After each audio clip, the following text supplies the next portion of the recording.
யாதும் ஊரே யாவரும் கேடீர்.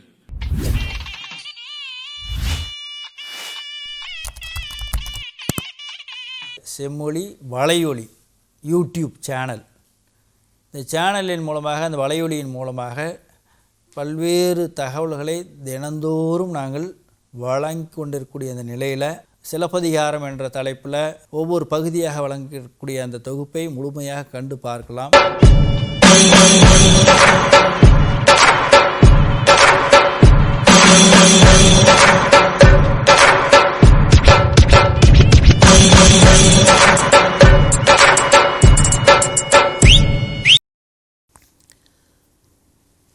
The story is full of improbabilities and supernatural occurrences, but then they are common features of even more professedly sober works on Buddhism. The Buddhists and the Jains thought that their subtle and complex doctrines might appeal to the common people only when they were offered by means of interesting stories and anecdotes. Satan makes use of a number of stories from Jataka Mala, which, dealing with the different avatars of Buddha, took shape in the 2nd century CE. The goddess Manimegalai, the guardian deity of the sea, after whom the heroine is named, is said to have saved one of the ancestors of Kovalan from getting drowned in the sea. This feat of the goddess is mentioned in Shanka Jataka and Mahajanaka Jataka.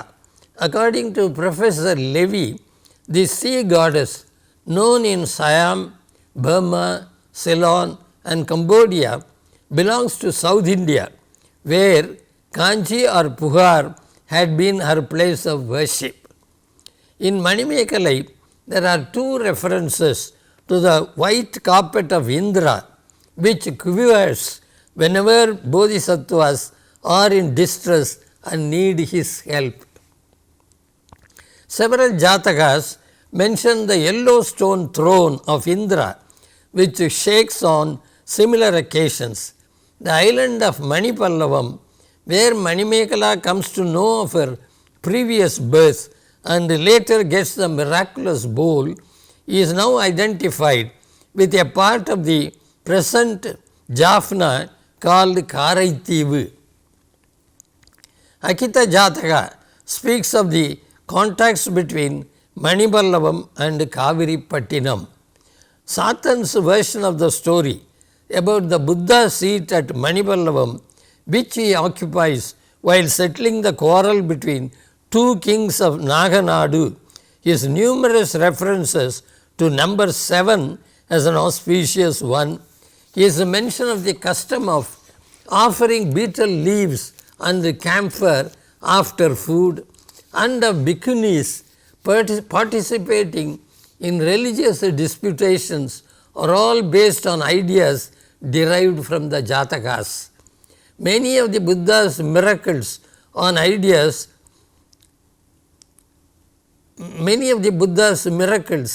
mentioned in the Jatakas, such as the offering of his eyes to Indra, who wants to test his generosity, his descent into hell to redeem its inhabitants, and he is preaching the dharma of grace to a Garuda in order to protect snakes from its violence, do find a place in Manimegalai.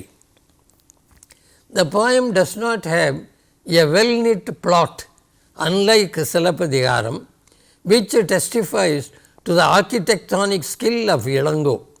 To Satan himself, the story seems to be of lesser importance than the propagation of Buddhist ideology. Characterization is also sacrificed at the altar of Buddhist propaganda. Manimegalai is seen all the time preaching or feeding the poor. A puppet in the hands of supernatural forces, she does not have the tragic grandeur of Kannagi or the vitality of Madhavi in Silappadigaram. The story in Manimegalai moves fast but lacks human interest because the prince's lust, the queen's malice, Abutirans' love for the poor and the Vidyadhara's love for his wife are not handled with a subtlety that is aesthetically satisfying. In Silappadigaram, ethics and religion serve art. In Manimegalai, art serves ethics and religion. If the farmer is interested in the social and political aspects of the Tamil life, the latter's preoccupations are religious and philosophical. So, Aravanayadigal's role is given a lot of importance in Manimegalai, even though he is not vitally linked with the main plot of the poem. He is like the Greek chorus, inasmuch as he knows much more than the other characters of the poem and is used by the author to reveal his opinion on what happens. Kavundi in the other epic, that is Silappadigaram, though playing the role of a witness or spectator, is not so sober or mature as Aravanayadigal, a bodhisattva par excellence, whose saintliness is acknowledged by everyone. Endowed with a spiritual vision, Aravanayadigal knows all the characters and their previous and future births as well. Professor Kuppuswamy Shastri argues Aravanayadigal was none other than Acharya Dharmapala, while Seshayar identifies him with Dinnaga himself. These are interesting suggestions, but unfortunately they blur the distinctions between life and art. Satan's portrayal of this character, that is Aravanayadigal, might have been influenced by his acquaintance with the life and teachings of those great acharyas. Satan's mastery of the Agaval form cannot be called into question, since he can use it effectively in the narrative as well as in the meditative parts of the poem. But the Agaval moves on without the relief of lyrics, whereas in Silappadigaram the monotony of the Agaval is avoided by the introduction of different kinds of folk songs and also passages in poetic prose. Satan's genius is evident in his descriptions of natural scenes and in the telling images that he employs. Both Perasiriyar and Nachanarkiniyar, the great commentators, have observed that of the 8 types of Vanappu, that is elegance, which Tolhapiyar enumerates, Manimegalai is to be categorized as Iyaibu, verses that have any of the 11 consonantal endings. Besides a lucid exposition of complex religious and philosophical thoughts, especially where Shatanar pleads for the acceptance of Buddhist ideology and rejects the other religions and sects represented by Vedic logicians, Saivites, Brahmavadins, Vaishnavites, Vedic ritualists, Ajivakas, Nirgranthas, Sankhyas, Vaisheshikas and Buddhavadins. The one chief merit that can't be denied to the epic Manimegalai is its use of striking similes and metaphors.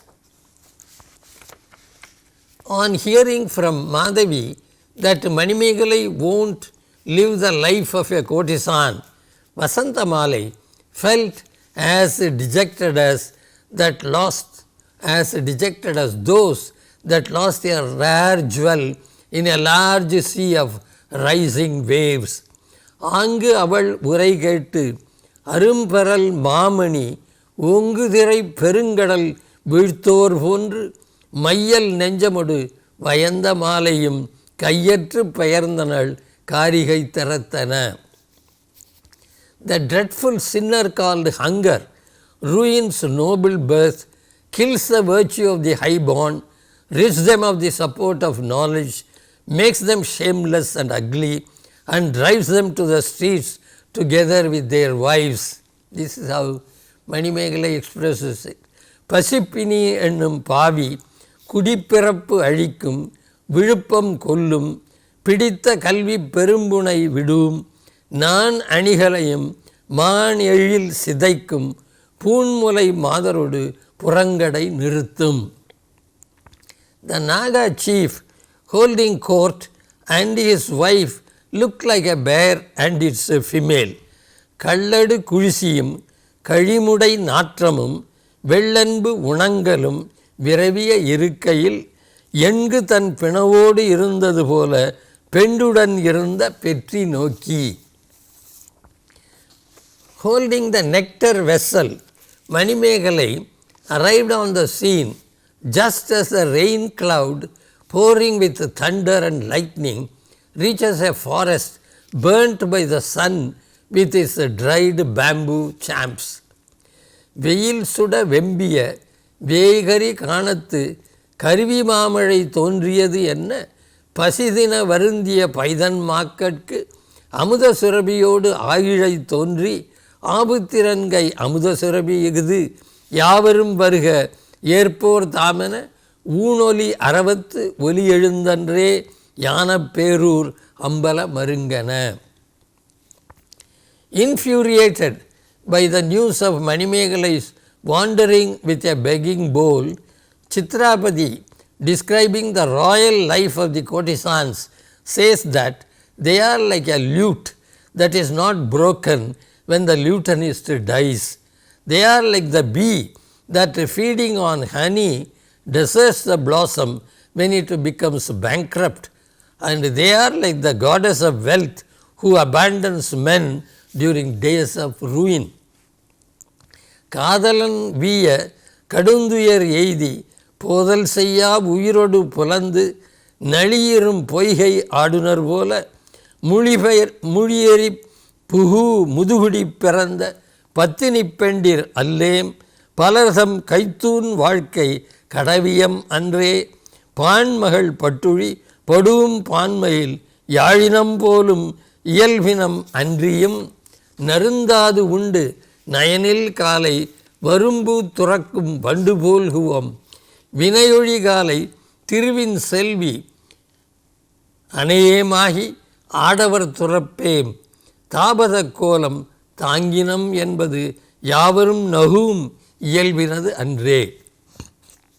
Udayanan, in search of Kanchanan, rises like an angered serpent that bares its poisoned teeth and raises up its hood.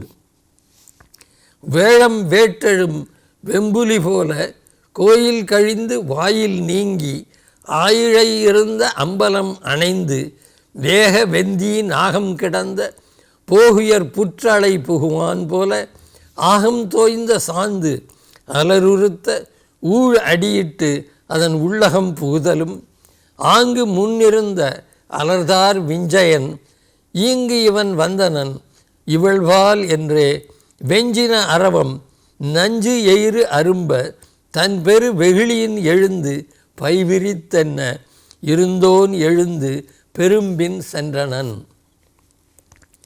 An organic metaphor is used to describe how the queen's grief is removed by Manimegalai. It is with the grief of her son's loss as flame and the mind as firewood that the fire burns the queen's heart, but the fire of grief is quenched by the water of wisdom poured on it by Manimegalai. ஞான நன்னீர் நன்கணம் தெளித்து தேனார் ஓதி செவிமுதல் வார்த்து மகன் துயர் நெருப்பா மனம் விறகாக அகம் சுடு வெந்தி ஆயிழை அவிப்ப தேறுபடு சின்னீர் போல தெளிந்து மாறுகொண்டு ஓரா மனத்தினள் ஆகி ஆங்கவள் தொழுதலும் ஆயிழை பொறாள் தான் தொழுது ஏத்தி தகுதி செய்திலை காதலன் பயந்தோய் அன்றியம் காவலன் மாபெரும் தேவி என்று எதிர் வணங்கினல் என. Satanar excels in the characteristic Buddhist denigration of the human body. Sudamati warns the prince against being captivated by the human body, which is an outcome of previous deeds, a field for the growth of more, a receptacle of ills, a container of sins, and a pit that hides the snake called anger. வினையின் வந்தது வினைக்கு விளைவாயது, புனைவன நீங்கில் புலால் புறத்து இடுவது, மூத்த விழிவு உடையது தீப்பிணி இருக்கை, பற்றின் பற்றிடம், குற்றக் கொள்கலம், புற்றடங்க அரவின் செற்றச் சேக்கை, அவலக் கவலை கையாறு அழுங்கல், தவலா உள்ளம் தன்பால் உடையது, மக்கள் யாக்கை இதுவென உணர்ந்து மிக்கோய் இதனை புறமறிப்பாராய். Manimegalai's account of what time does to the beauty of a young lady is deliberately made disgusting in order to scare Udayakumaran. This is what she says.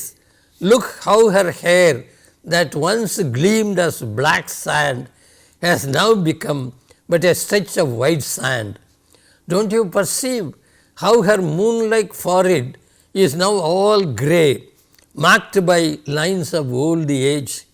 No more eyelashes like a mighty bow. Divided they are like dried up shrimp. The lotus-like eyes water in sickness. The lovely nose drips mucus constantly. No more you see a smile with pearl-like teeth. They are now uneven, dried up gourd seeds. Wither the lips like silk cotton flowers. They now release the stench of rotten meat. The ears, once lovely like vallai stem, have lost their flesh and are mere dried up skin. No more you see the proud uprising breasts. They hang loose and limp like bags grown empty. Those same shoulders that were like bamboo stems are now bent like the coconut palm leaves. Look at the shriveled fingers whose skin has divorced blood vessels, and their nails hang limp. The thighs that once rivaled plantain stems are now but the dried stems of the screw pine. Don't you see the once desirable shins now ugly with blood vessels and bones visible? Watch the feet that were tender in beauty, now ugly like dried up coconut seeds. Udayakumaran தன்பால் சென்று நரைமூதாட்டி ஒருத்தியை காட்டி, தன்னரல் வண்ணம் திரிந்து வேறாகி, வெண்மணலாகிய கூந்தல் காணாய், பிறைநுதல் வண்ணம் காணாயோ நீ, நரைமயில் திரை தோல் தகையின்ற ஆயது, விரல் வில் புருவம் இவையும் காணாய், இரவின் உணங்கள் போன்று வேறாயின, கருநீர் கண்கான் வழுநீர் சுமந்தன, குமிழ் மூக்கு இவைகான் உமிழ் சீ ஒழுகுவ, நிறை முத்தனைய நகையும் காணாய், சுரை வித்தேய்ப்ப பிறழ்ந்து வேறாயின, இளவிதழ் செவ்வாய் காணாயோ நீ, புலவு புண்போல் புலால் புறத்து இடுவது, வள்ளைத்தாழ்போல் வடிகாது இவைகான். The traditional comparisons of a woman's limbs from head to foot are presented by Satanar with an ironic twist as he juxtaposes another set of comparisons of his own to highlight the contrast. It is more as a repository of Buddhist logic, ethics and philosophy than as an artistic success that Manimegalai is remembered today. And the author would have certainly felt rewarded by this kind of recognition accorded to his work. There are several episodes in the poem revealing his hatred of religions other than Buddhism. He was too enthusiastic a Buddhist to care for other cults. Jainism very often becomes his butt of ridicule. In Canto 4, the story of Sudamadi, whose father's sufferings are alleviated by a large-hearted Buddhist bhikshu, depicts a few careless Jain ascetics. In the 13th canto, through Aputra, the author denounces Hindu scriptures, Vedic sacrifices and Brahmins. Satan is seen as an expert in both orthodox and heterodox systems of Indian philosophy and as an able apostle of Buddhist philosophy in cantos 27, 29 and 30, where Manimegalai is supposed to make an in-depth study of Saivavada, Vaishnavavada, Brahmavada, Vedavada, Buddhavada and also Jainism and Buddhism. Satan chooses a woman for this purpose, to drive home the point that the Buddha gave woman an independent status and placed her on a footing of equality with man. When Buddhism attained its peak of glory in Tamil Nadu, Buddhist sisterhoods must have been very common. Praising Therigata, a work containing verses ascribed to Bhikshunis, Dr. Rice Davis observes, he says, a good many of these verses are not only beautiful in form, but also give evidence of a very high degree of that mental self-culture which played so great a part in the Buddhist ideal of the perfect life. Many of the women who joined the order became distinguished for high intellectual attainments as well as for moral earnestness. Some women of acknowledged culture are represented not only as being the teachers of men and as expounding the deeper and subtler points of the Dharma, but also having attained the great peace which is the final result of intellectual illumination and moral earnestness.